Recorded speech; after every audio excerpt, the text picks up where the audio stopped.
formation et il y a l'équipe première. Moi, aujourd'hui, à la fin de la saison, je vais partir d'ici très fier de ce qu'on a accompli.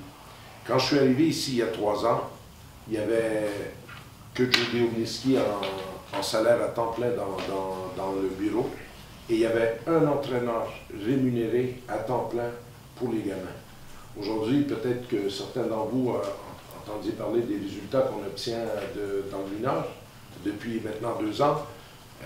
C'est grâce beaucoup à Éric Blais qui a su structurer et mener cette barque-là, mais c'est aussi parce que le club s'est investi.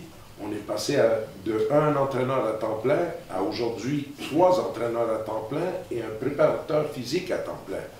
Donc aujourd'hui, c'est tout simplement que la couette à Gap, elle n'est pas assez grande pour couvrir les 3 axes. Et moi, personnellement, même si pour moi, faire un pas à l'arrière au niveau sportif de l'équipe première, ça ne me fait pas plaisir. Mais je suis à 100% d'accord avec Jérôme et Sébastien. L'administration, on ne peut pas faire fi de ça. Aujourd'hui, c'est des budgets qui sont supérieurs à 1 million d'euros. Ça ne peut pas être géré bénévolement par des présidents qui ont d'autres préoccupations durant le jour. Il faut des gens qui gèrent le club. Et la formation, même si en France aujourd'hui, c'est dur la formation parce que tu formes des joueurs, ils ne t'appartiennent pas. C'est pas comme le foot, le joueur à 16 ans, 17 ans décide de partir aux études à Grenoble et toi tu as investi dans des entraîneurs, un préparateur physique, le jeune il parle et t'as rien. C'est sûr que c'est pas top. Mais les jeunes à Gap, c'est un vrai patrimoine et le hockey, ça commence avec eux.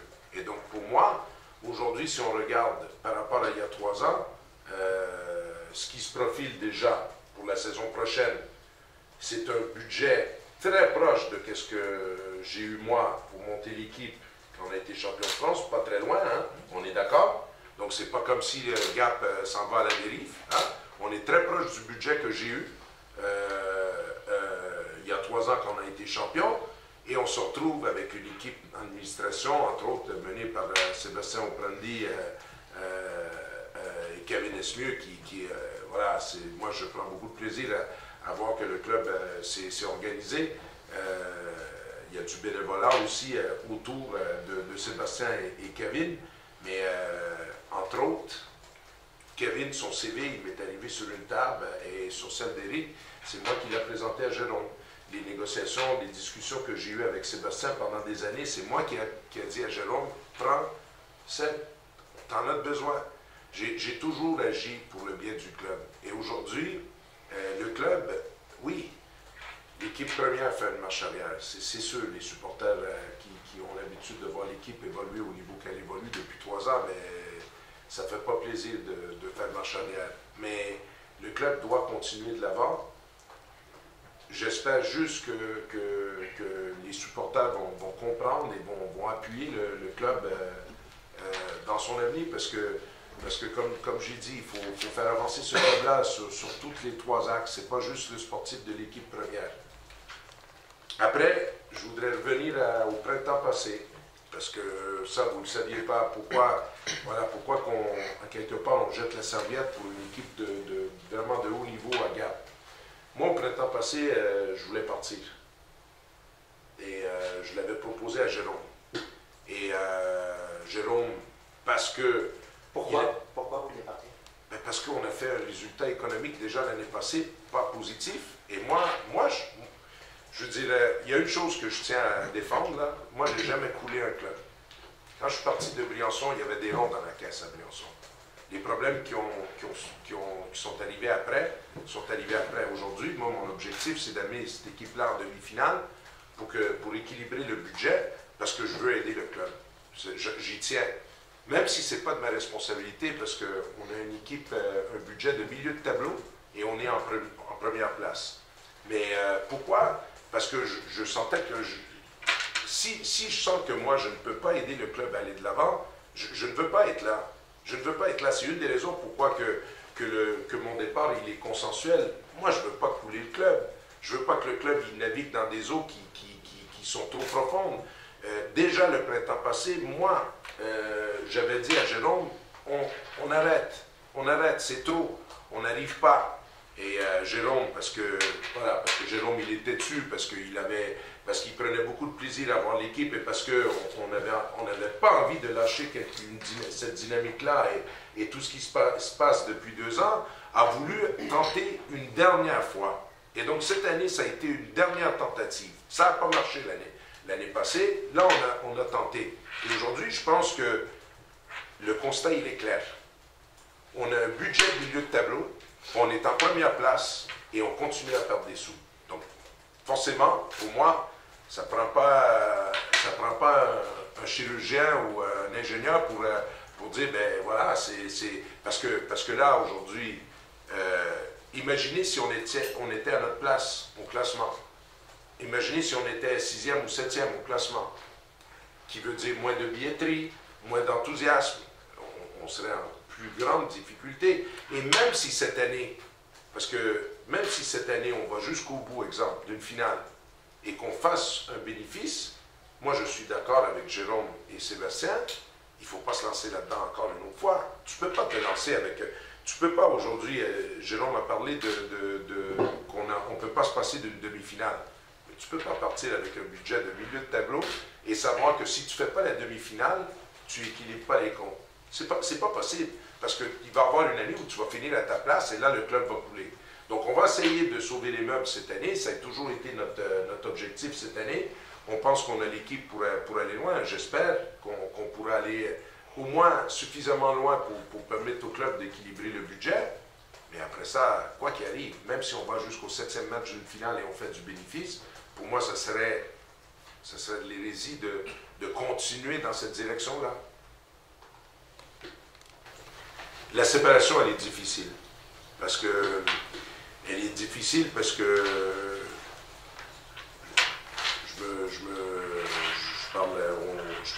j'espère que le club n'a pas envie que je parte. Je pense que le club n'avait pas envie que je parte. Moi, je n'avais pas envie de partir de Gap.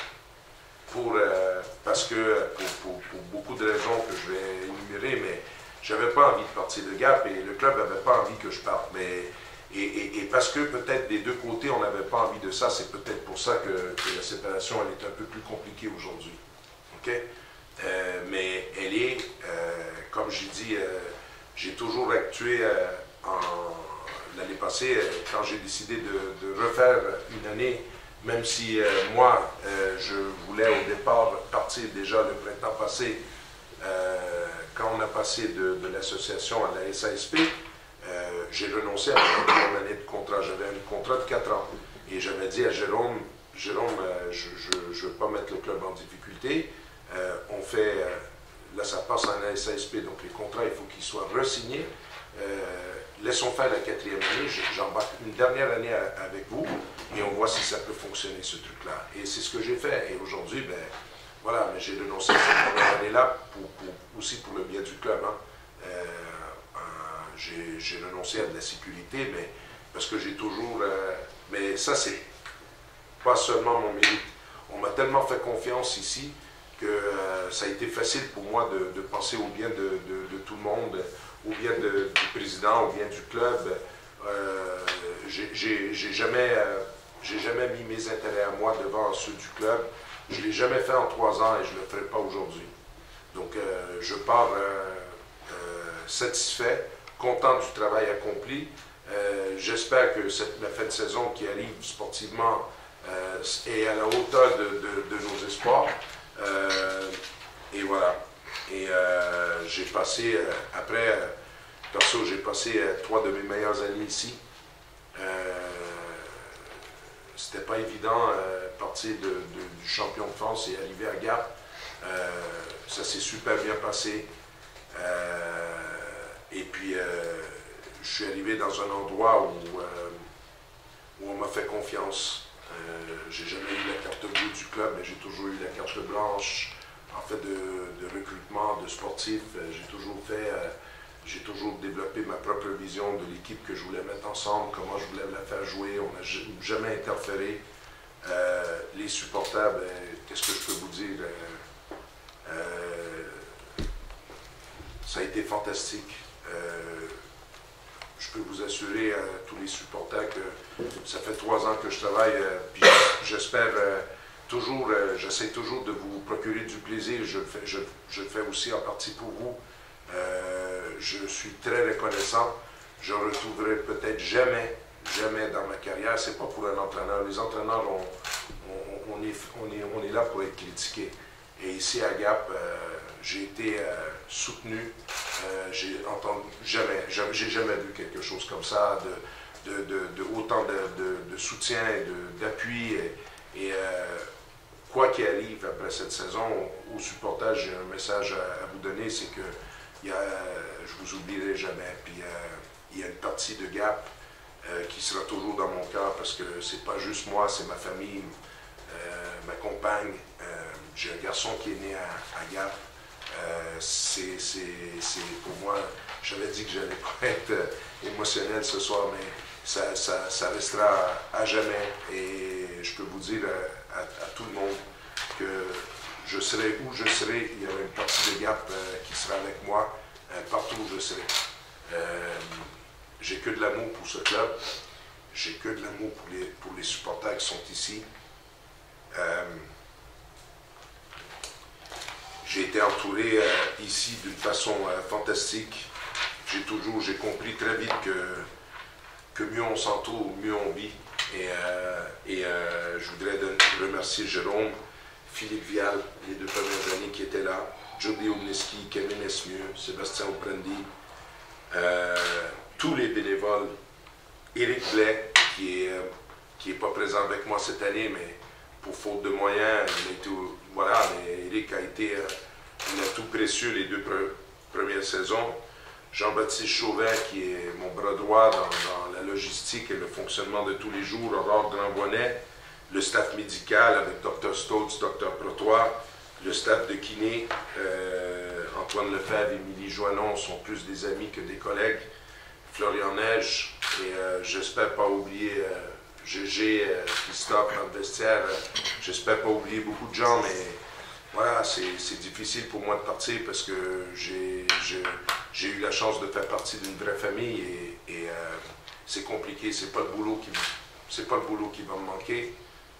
Ça fait depuis 16 ans que j'entraîne, bénévolement et après professionnellement, j'ai toujours eu du boulot.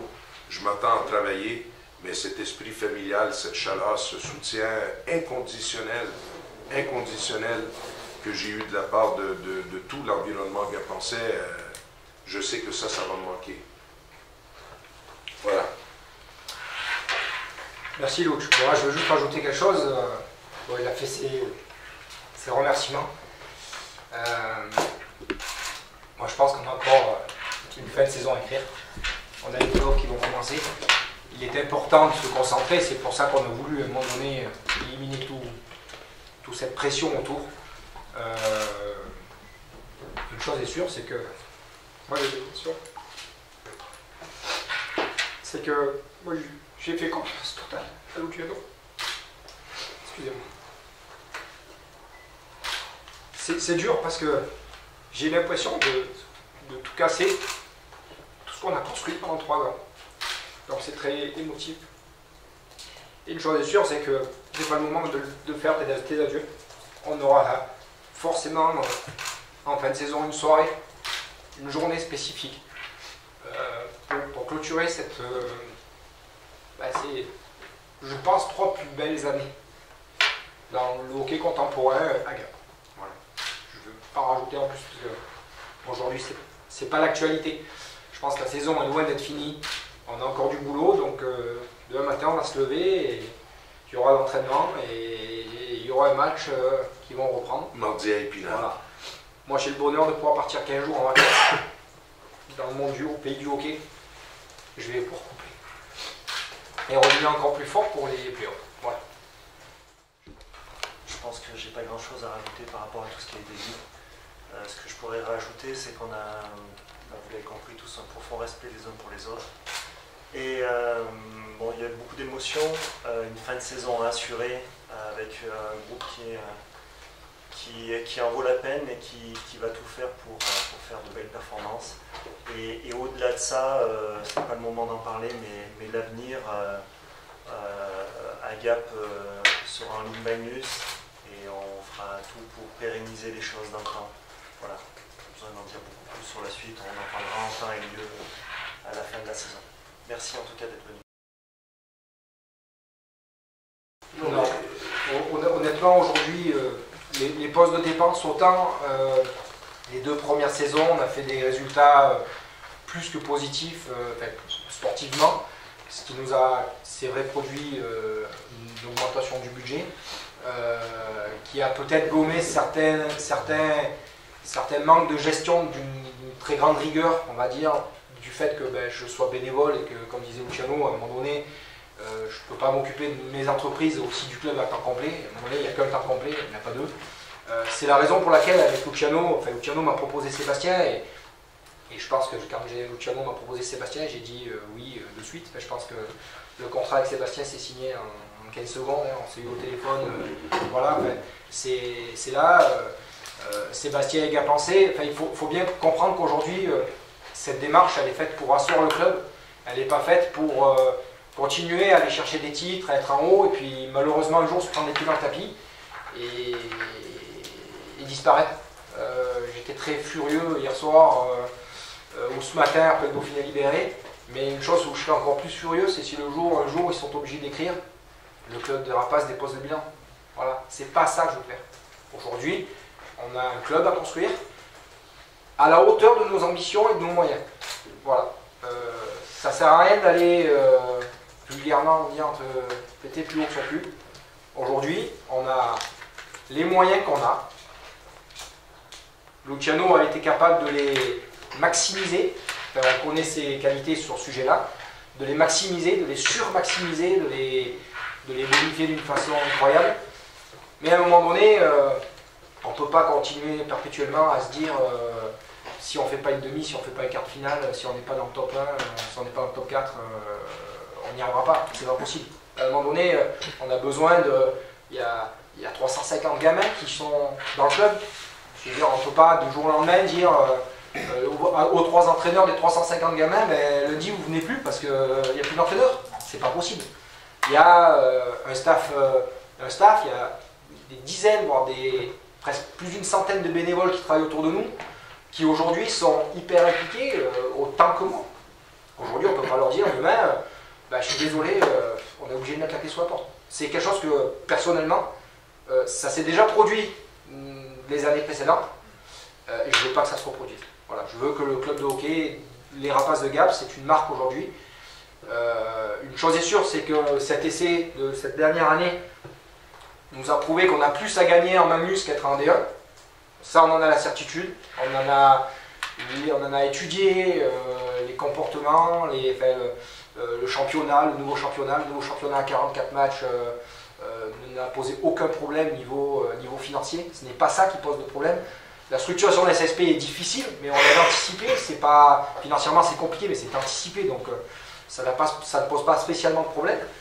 C'est que juste, si cette année nous avions fait une équipe normale et qu'on était 9e et qu'on n'était pas en playoff, on déposerait la clé sous la porte.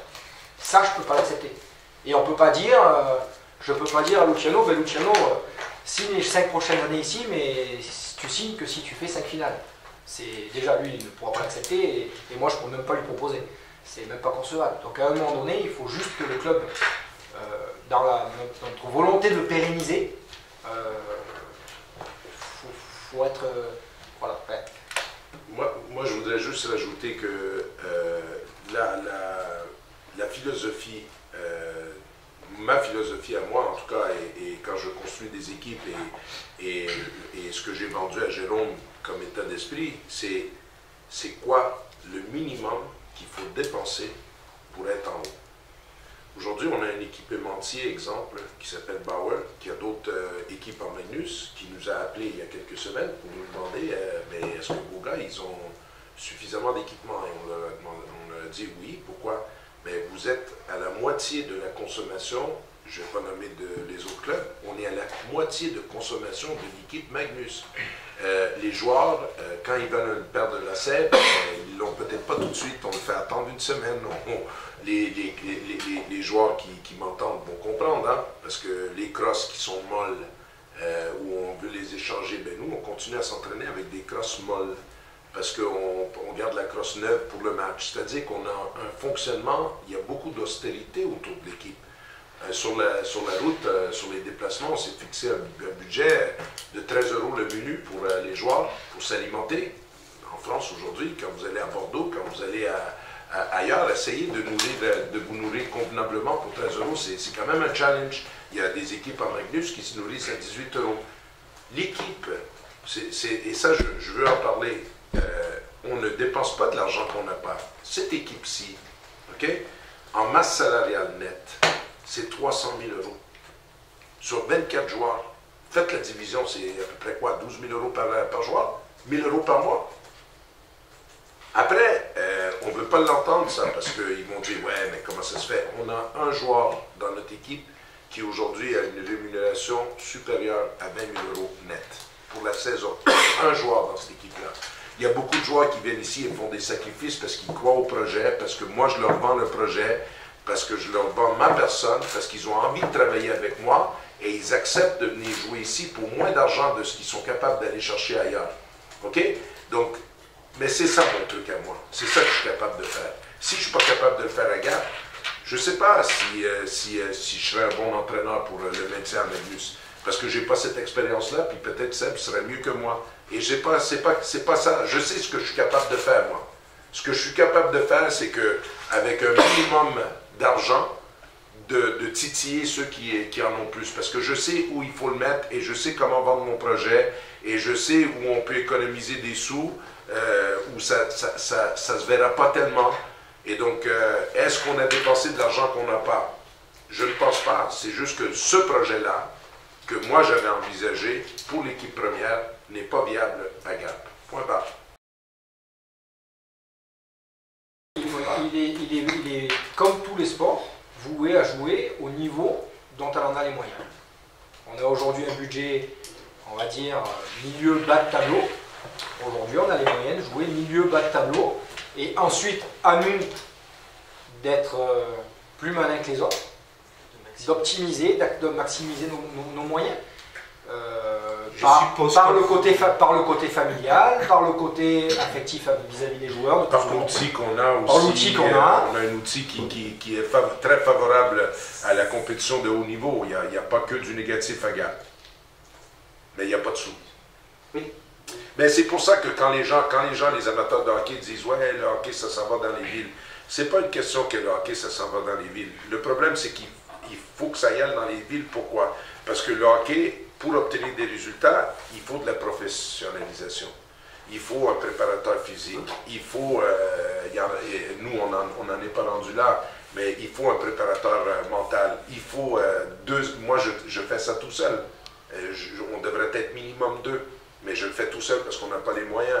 Donc, mais pour avoir tous ces moyens-là, ben, il faut des moyens, il faut de l'argent pour payer un préparateur physique, pour payer un entraîneur adjoint, pour payer le matériel que les joueurs ont besoin. Et là, aujourd'hui, c'est pas une question que la Fédé, parce que j'entends souvent dire ça, la Fédé veut amener le hockey dans les villes.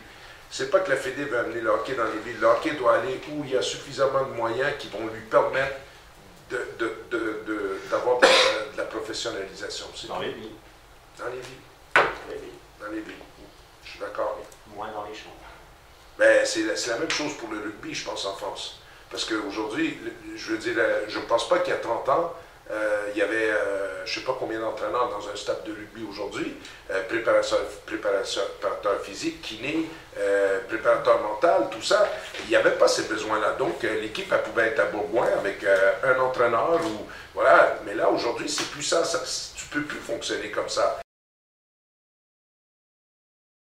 Moi, je pensais que c'était possible. Je pars de Briançon, et là, j'arrive dans un endroit, premièrement, l'outil. Je disais, on va pouvoir remplir la patinoire.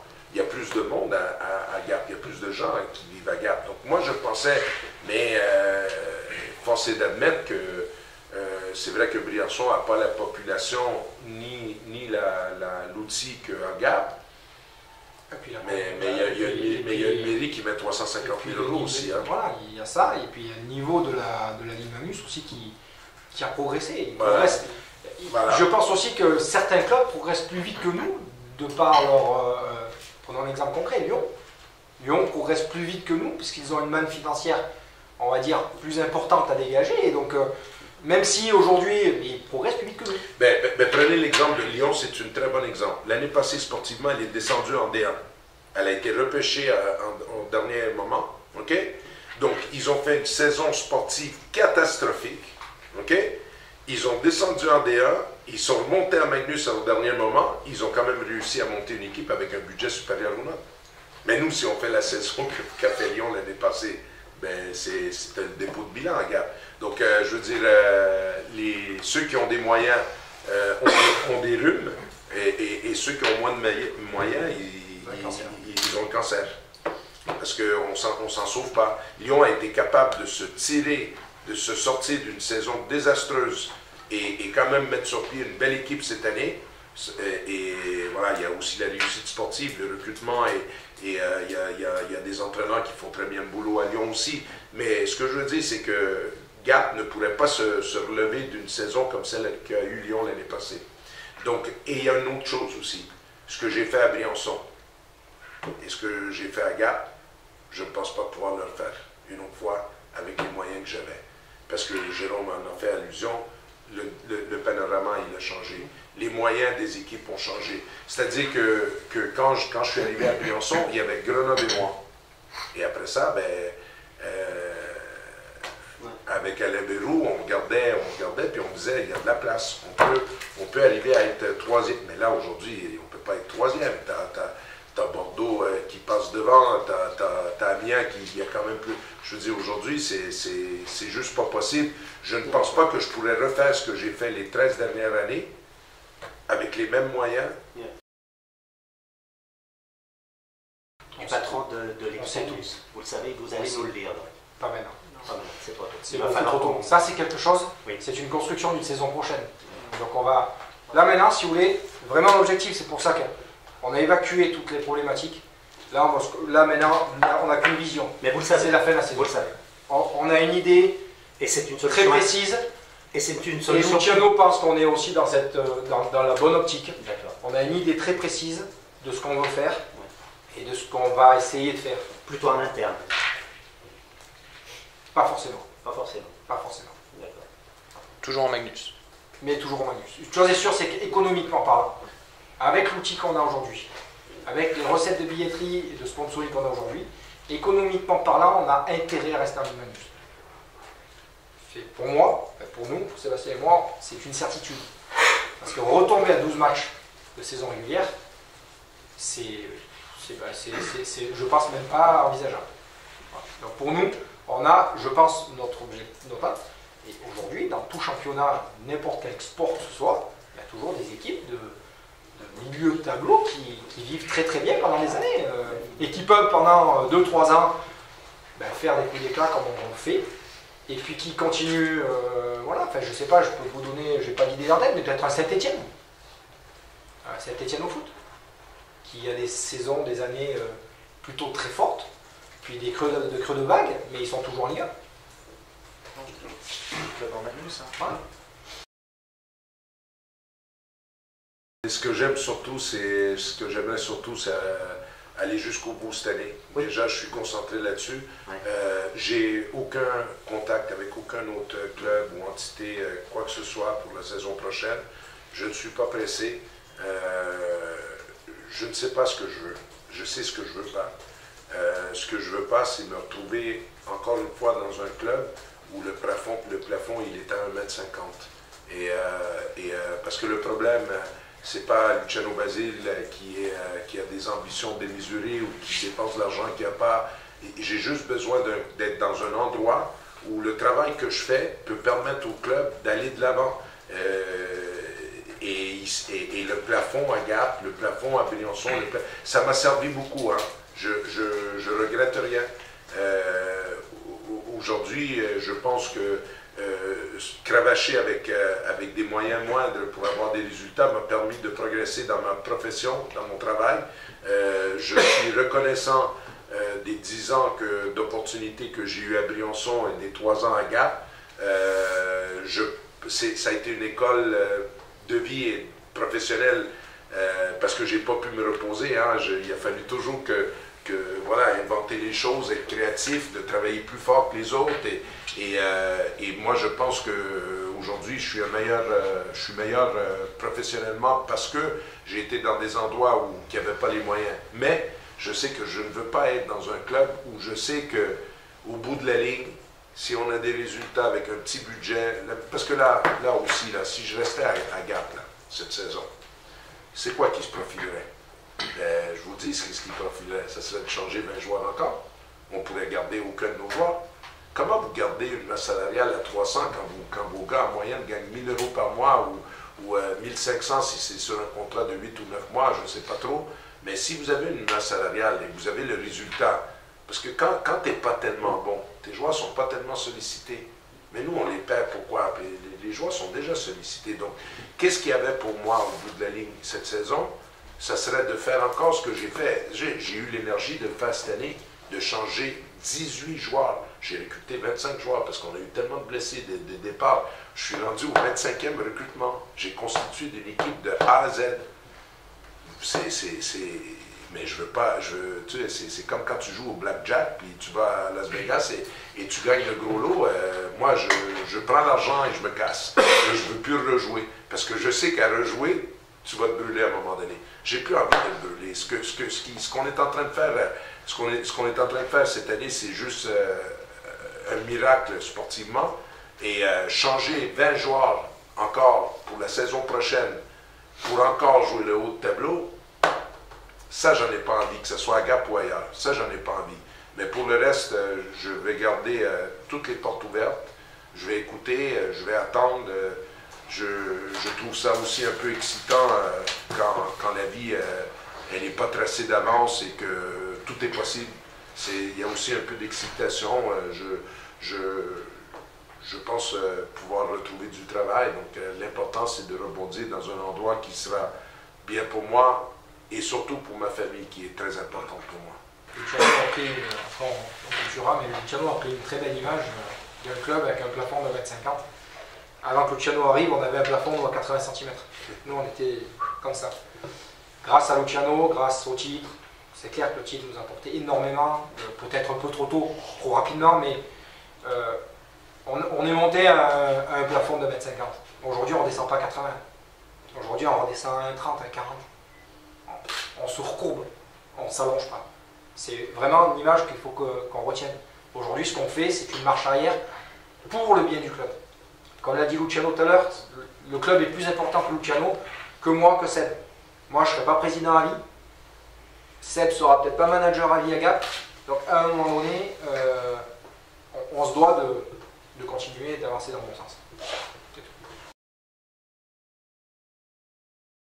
Si on fait des pertes, on ferait des pertes. Si je dois aller en commission de contrôle devant la Fédération française, j'irai en commission de contrôle. S'il faut aller expliquer pourquoi j'ai des pertes, j'irai expliquer pourquoi j'ai des pertes. J'ai aucune raison de mentir, je n'ai jamais menti dans ma vie.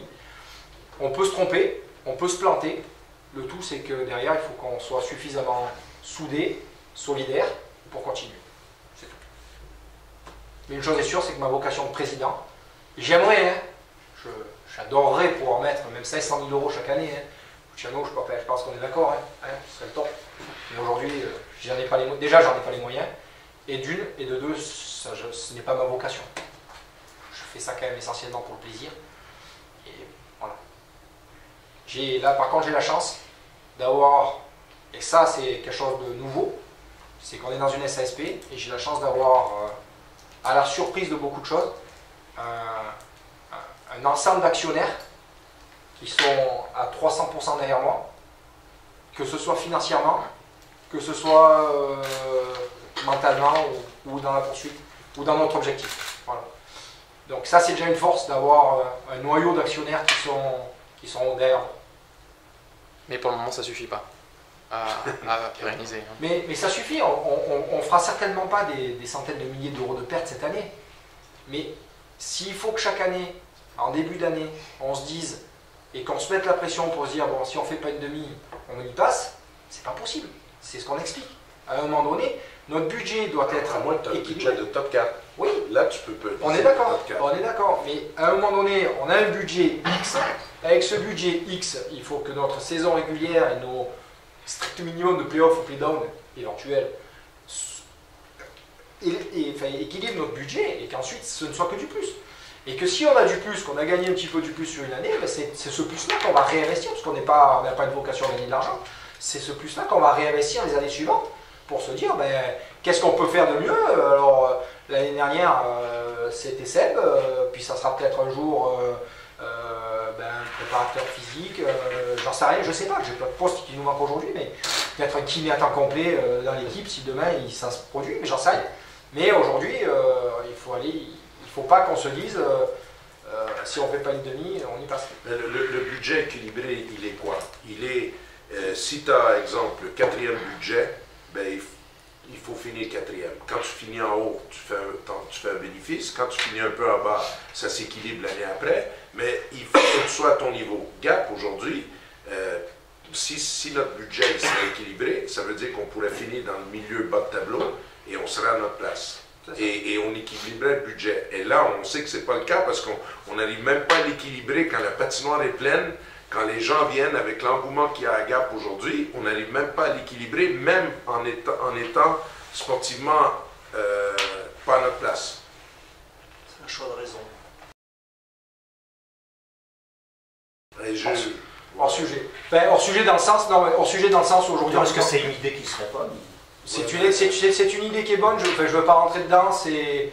On en discute, on n'en discute pas. Il y a des moments oui, il y a des moments non.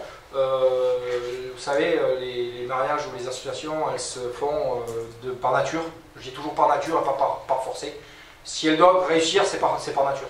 Donc on verra ce que l'avenir nous dira. La seule chose que je sais, c'est que tout ce que j'espère, c'est que les 3 ans qu'on a fait restera un élément moteur pour nos partenaires privés, pour notre public, pour que ça continue à avancer de l'avant et pas que ça tombe tout seul, parce que si on n'a plus ces soutiens-là, qui représentent aujourd'hui 80% de nos revenus, forcément on ne pourra pas continuer non plus.